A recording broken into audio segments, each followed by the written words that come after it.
Alright! Kaliligo ko lang. Magandang hapon sa inyo lahat mga tsepo. Bigla na naman laki ang alon. Wow. Alam nyo, kahapon lang ito lumaki mga tsepo, kasabay ng paglakas ng hangin. Ayun. Yung panahon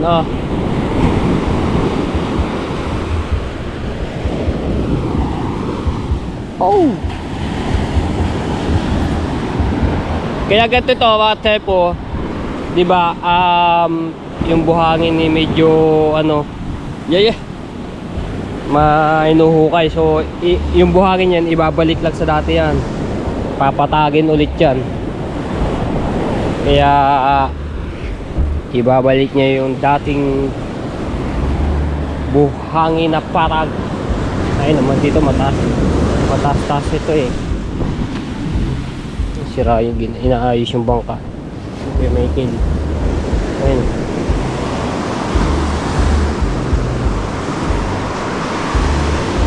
Isang araw. Kailan ba yung kahapon?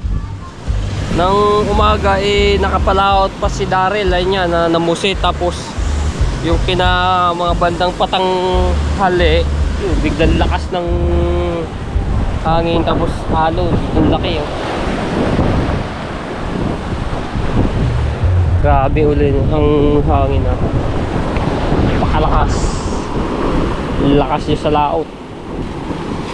May isang linggo na naman itong laki ng alon.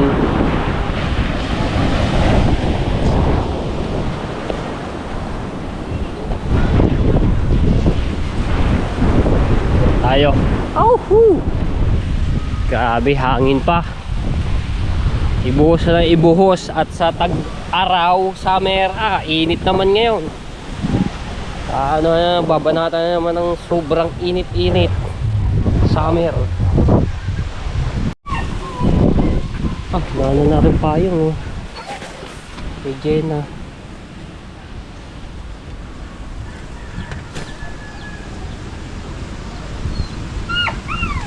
Walang katao-tao dito sa kubo. Tahimik ang kubo.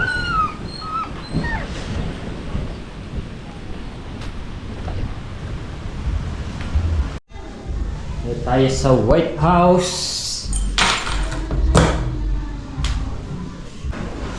So ito po ay pinagbebenta na po. Ulit-ulitin ko po dahil sila Tita Sani nahihirapan magbiyahe-biyahe kasi Bulacan pa sila. At na rin, dahil may plano si Tita Sani, pag ito mabebenta, may plano sa kanyang pera na ito. Pinost na rin ni Ate Kay. Ayun, pinost na rin sa Facebook, baka sakali na may bibili. So pag may bibili mga tsepo, kasama yung gamit. Ito, lamesa, itong kama. Hindi ko lang alam kung yung ito, yung kasama nyo. Pero ayun naman, inano sa akin dito sa pinag-anohan na. Pati aircon, isasama na rin niya sa bentahan.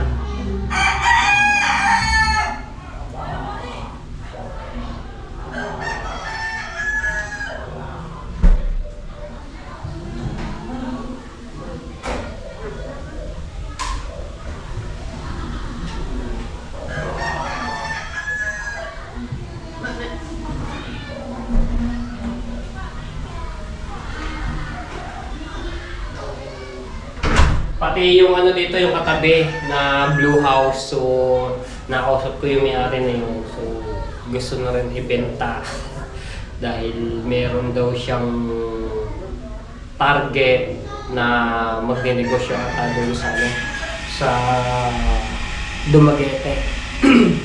Kaya gusto na rin ito, dito lang yan, katabi lang yung blue house.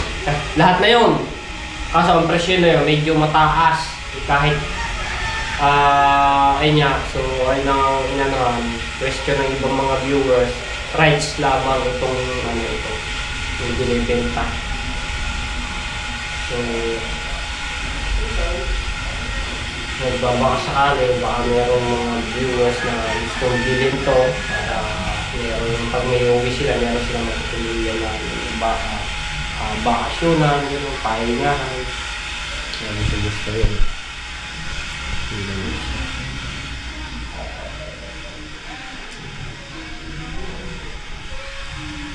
Lakas ng hangin, grabe. Malay mo naman, meron tayong mga viewers. Gusto bilhin ko. Ayun o, ayun, ito pa. Yun, ngayon, yung blue house na yun. Katabi lamang. Kasama na lahat. Ano na yun. Lahat-lahat na yun, kasama yung mga gamit. Kaso, ano lang yun, pag-ano pa lang namin ni Tita Sani kasi kasama ngayong pinasama na lahat ng mga gamit eh. Kasama yung aircon, magkano aircon nito. Yung binili ko po ay nasa 31,000. Ito, kama, tsaka ito, kulang-kulang ano ata to, 10,000. Tapos ito, kulang-kulang 12,000 itong lamesang to. Ito naman, magkano ba to? Nasa ano lang ito, medyo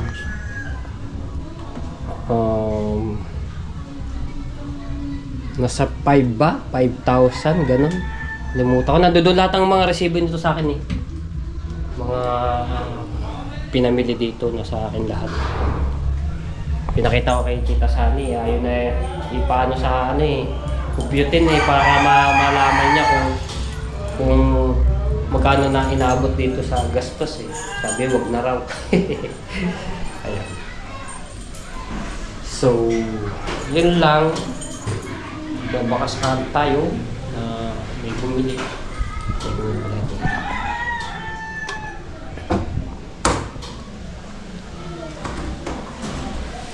Alright.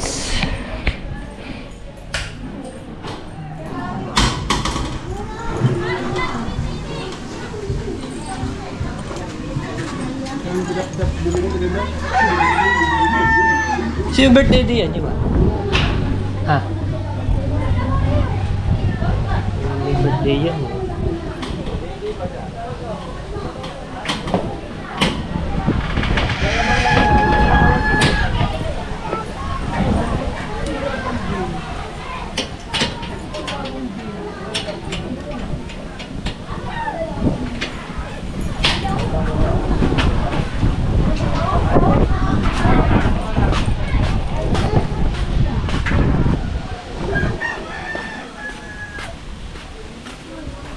Ayan na yung blue house.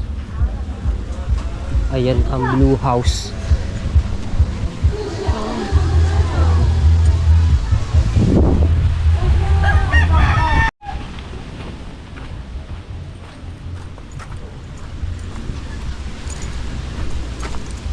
Sama ko lang rin sa content natin. Alam niyo mga tepo, ang mga laman nitong box nito ay puro mga plastic, kalakal ni Compo Master. Ilang ano yan, napakarami yan. Ayan po ay naanod nung bagyuhan, tapos inipon ni Tito Dayo, si Compo Master. Ayun o, yung lata, yung pag rin na benta, malaking bagay ito sa kanya. Aba, ang mga balikbayan box pala nito galing kila Ate Sally, si Caris, si Ma'am Caris from Elmwood Park, Victoria, ano yan, Tuason, Tak, ano yan, hindi ko siya naman ano. Grabe oh. 40 Caris oh.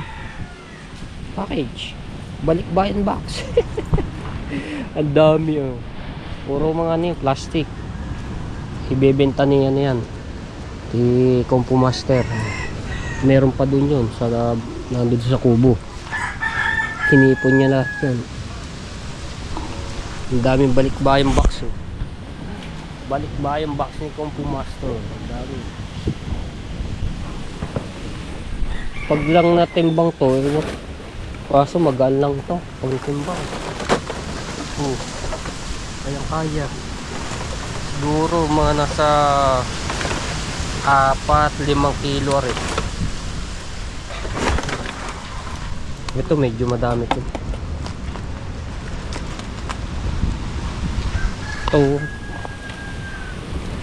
Ito mga mabigat-bigat kasi may karton eh. Magkano lang ang kilo ng plastic? Nasa 14 ata pesos. May karton pa. Ito pa, may washing pa. Wasak na.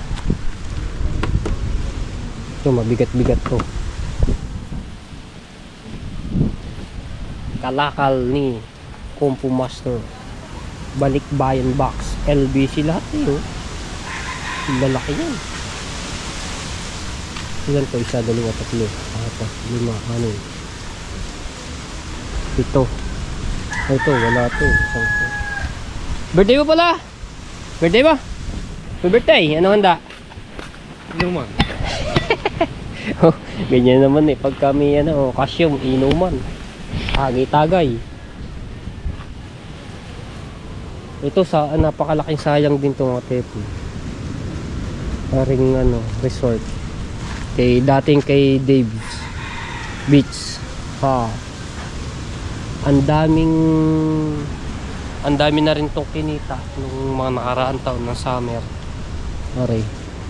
Ito po, ang dating nakabili nito ay taga Santa Ana, Manila. Kaibigan namin, player ng volleyball, ang tawag namin dito sa taga Buana, si Tita Mark. Bakla ang may-ari po nito. Binenta na tapos ayun. Parang rin ang pagkakalang to, iba na may-ari nito ulit. May bumili na. Hindi na si Dave's ang mismo may-ari nito. Iba na yung may-ari. Wasak-wasak na rin mga kubo eh. Ilang taon na ba naman itong mga kubo nito? Abot ng mga 10 taon. Yung kubo nito. Bago lang yung kubo nito eh. Bago to. Kagagawa lang yan. Ayan, mula doon sa kubong malaking yon hanggang dito yan mga tepo. Loting ito, pahaba lang siya. Hindi siya palapad, pahaba. Sanderetsuhan. Ito yung binabantayan nila Prosen. Ayun, itong malaki. Malapad, tapos mahaba. Hanggang doon yan. Dulot-dulo, hanggang doon. Ang may-ari nito, si Boss Ikyo. Taga Dayap, dito lang di sa Nasugbu. Kaya kay Tita Sara, ang ganda na, biglang laki, no? Ang bahay ni Tita Sara Cute TV.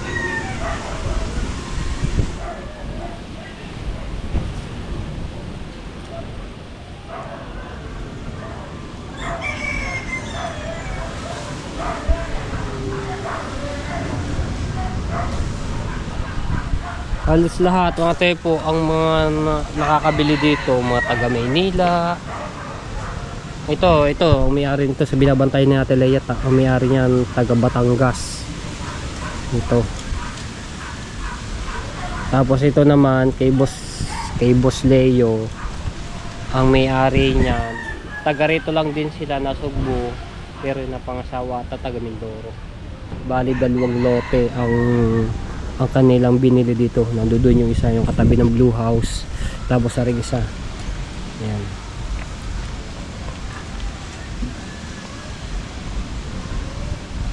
Ang dami ito doon. Ang may-ari nun katabi kila Chong taga Maynila rin.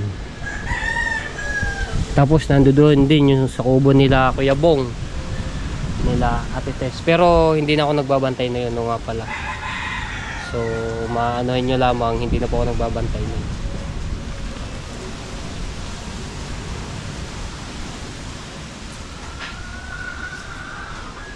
Hindi ko lang alam kung sino ngayon na nagbabantay doon.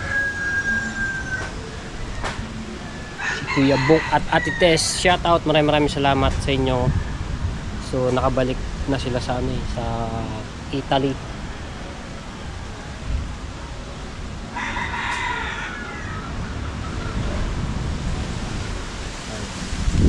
Yung dagat, mga tepo kaya ganyan, gawa nga na sa may babalik sana yung mga buhangin dito para gumanda na yung ano niya. At yung dagat sana lumayo. Katulad nung nakarang taon, nung summer, malaylayo yung dagat.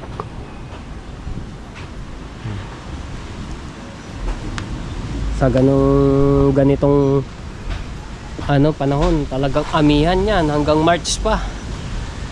Pagkatapos ng amihan ito, habagat naman, mainit na, sobrang init na. Ganyan lamang, paulit-ulit lang naman yung panahon eh.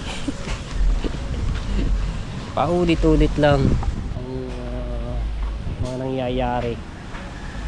Katapos ng summer, piyesta naman ng Bukana. Pagkatapos ng piyesta, bagyuhan na naman, ganun na ulit. Paulit-ulit lang, ganun lang ang nangyayari sa ating bansa, sa buong mundo. Trahedya na naman ang nangyayari ito. Let's go.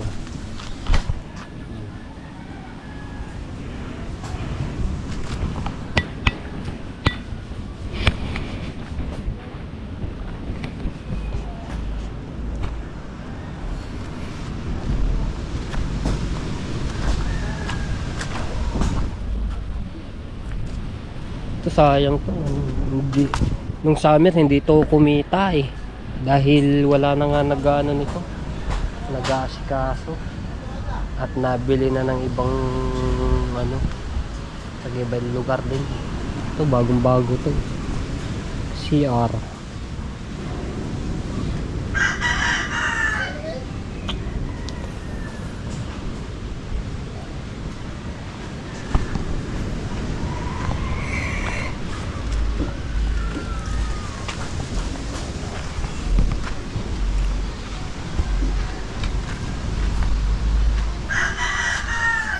Ito yung bahay na pinsan ko. Yan.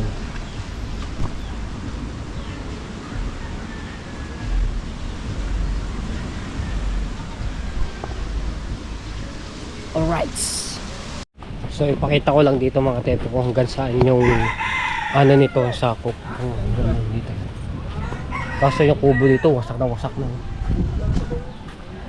Ayan wasak. Sa tagal na rin.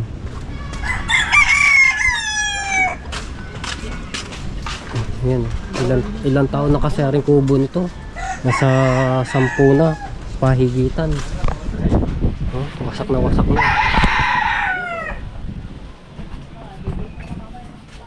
Ayan, hanggang dito sakop niyan. Hanggang dun baba sa baba.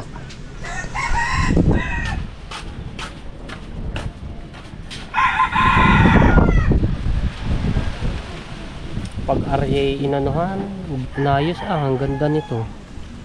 Lalo na up and down. At resort, gawing resort.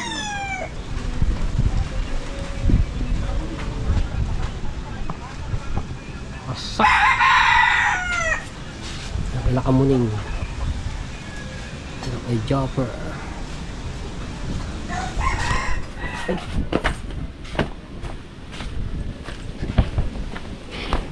Yan. Ito yung kina Boss Carleo. Ito.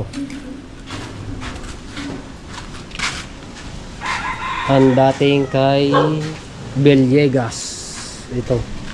Dating kay Villegas. Hindi pare ganito. Yung ginagawa to mga tepo, wala ako dito yung sa Bukana. Nasa Maynila ako nun. May trabaho ako doon sa airport. Yung ginagawa to.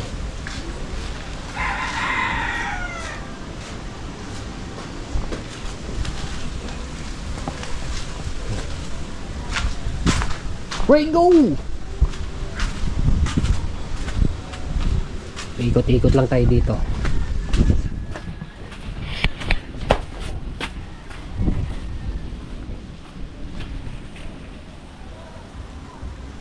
Ikot-ikot.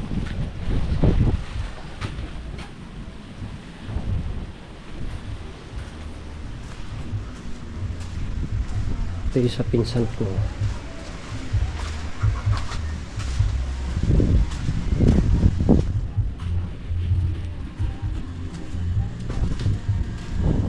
Sana dito sila hanap. Wala na ito nakasara dito. Mana na naman. Ikat-ikat tayo.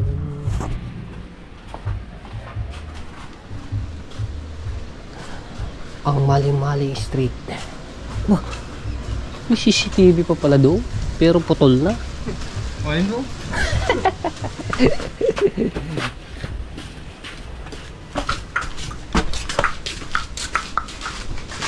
Wala yata trabaho tapos kay. Wala yung trabaho? Wala kayo nanawag ng marinig ko nga. Ulan daw. Wala dito na ka makapunta. Ah, malakas sa ulan to sana. Anong umaga? Ah, ay di ba madilim ka dito kanina pagkano? Sobrang kulimlim.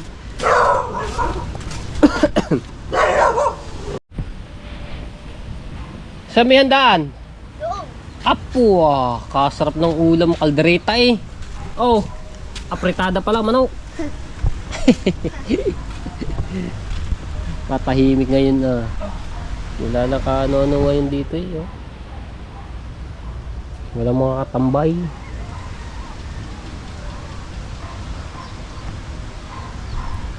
Nasaan na kaya yung mga ibang tao? Saan nagpuntahan?